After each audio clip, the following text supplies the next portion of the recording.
Ante todo, muchas gracias por su atención. En este video, nuestro grupo, conformado por Wilmer Carrillo, Andrea Chero, Luciana Guamán y yo, Jamie Carbajo, presentaremos historias con estilo de narración y teatro neoclásico. Primero, elaboramos una narración corta inspirada en Francia del siglo XVIII, donde había hambre, injusticia y desigualdad. Después adoptamos un fragmento del teatro neoclásico, siguiendo las reglas de las tres unidades, con personajes verosímiles, lengua clara y una enseñanza moral, como lo hacía Molière en sus obras. 1788, en una aldea cercana a París, la sequía y la carestía del trigo habían dejado al pueblo sin sustento. Madame Blanche, una viuda trabajadora, luchaba por mantener a su hija pequeña, Marguerite, a quien la miseria debilitaba cada día más. Ese mismo día llegó al pueblo Monsieur Dere, recaudador del rey, exigiendo los tributos sin importar el hambre de los campesinos. A su lado observaba la situación Jean-Marc, un soldado joven que había regresado herido de guerra y sentía compasión por el sufrimiento del pueblo. Entre los murmullos de la plaza también se alzó la voz de Madame Lefebvre, una comerciante de la aldea, indignada porque los impuestos caían sobre los pobres mientras los nobles festejaban en París. La tensión creció en la plaza. Madame Blanche suplicaba clemencia para que Marguerite pudiera comer. Madame Lefebvre denunciaba la injusticia en público y Jean-Marc defendía la necesidad de que la ley fuera justa y humana. Pero Monsieur Dure, frío e implacable, repetía que la ley del rey es sagrada y debía cumplirse. El pueblo entero contenía el aliento. Marguerite, exhausta, se tambaleaba junto a su madre.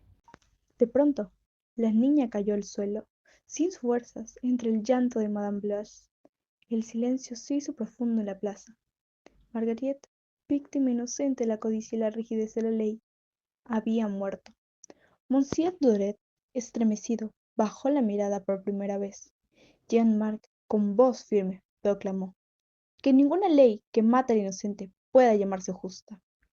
Madame Lefebvre sentenció: un reino que alimenta a los recaudadores y deja morir a los niños está condenado a caer. Ahora a la adaptación del teatro neoclásico tenemos la escena única, que es la plaza del pueblo, el lugar, que es la plaza, el tiempo, una mañana de mercado, y la acción, que es la súplica por el pan y la muerte de Claire. En personajes tenemos a Monsieur Dur, que es un hombre recaudador, hombre duro y orgulloso.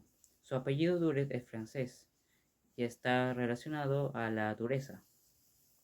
Tenemos a Jean-Marc, que él es un joven justo y compasivo. Su nombre Jean significa Dios ha tenido gracia y Marc está relacionado a ser valiente. Tenemos también a Madame Blanche, que es una viuda pobre y madre de Claire. Su nombre mayormente es usado para referirse a una joven lamentando una pérdida, además de simbolizar de ser pura y una virtud. También tenemos a Madame Lefebvre. Es una comerciante del pueblo, crítica y valiente. Su apellido Lefebvre significa ser una persona trabajadora. También tenemos por último a Marguerite, que es una niña, símbolo de inocencia, aparece débil y silenciosa.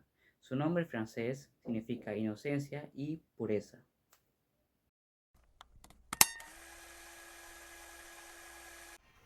Señor Duret, os suplico, mi hija no ha comido en 2 días. ¿Cómo quiere que le pague un tributo si ni pan ha comido?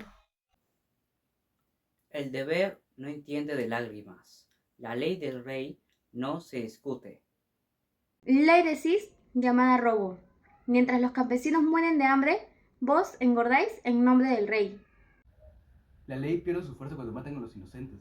La justicia sin piedad es tiranía.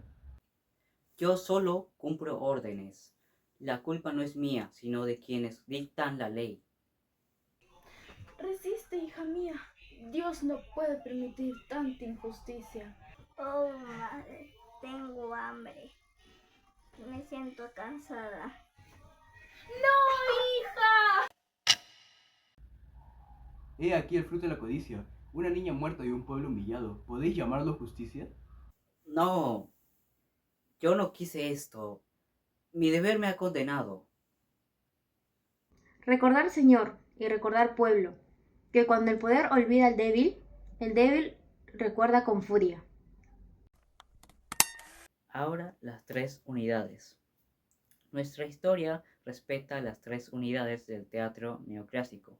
Ocurre en una sola mañana, que es el tiempo, en la plaza del pueblo, que es el espacio, y se centra en un único conflicto, la súplica de la madre y la dureza del recaudador, que es la acción.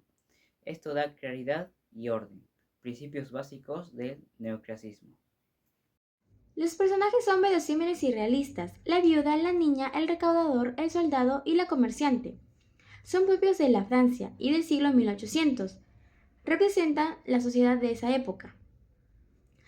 Como en las obras de Molière, no son héroes fantásticos, sino son personas comunes que demuestran defectos y injusticias. Ahora les hablaré sobre el lenguaje y la moraleja de la obra. El lenguaje de la obra es claro, directo y moralizante, propio del teatro neoclásico. Este no quiere rellenarse de recursos poéticos, sino que busca dar el mensaje claro, la miseria del pueblo frente a la rigidez del rey. Y la moraleja creo que es clara, una ley sin humanidad se convierte en tiranía, ya que la historia cuenta cómo una ley que se aplica sin compasión pierde su legitimidad moral. La muerte de Claire refleja cómo los ciudadanos están sufriendo y advierte que un reino con rigidez y que vive de la codicia del rey está destinado a caer. De esta forma nos habla cómo el neoclasicismo siempre quiere educar y transmitir la justicia y la razón. Ahora voy a hablarles sobre el teatro neoclásico y las características de Molière empleadas en la historia. El teatro neoclásico surgió en el siglo XVIII.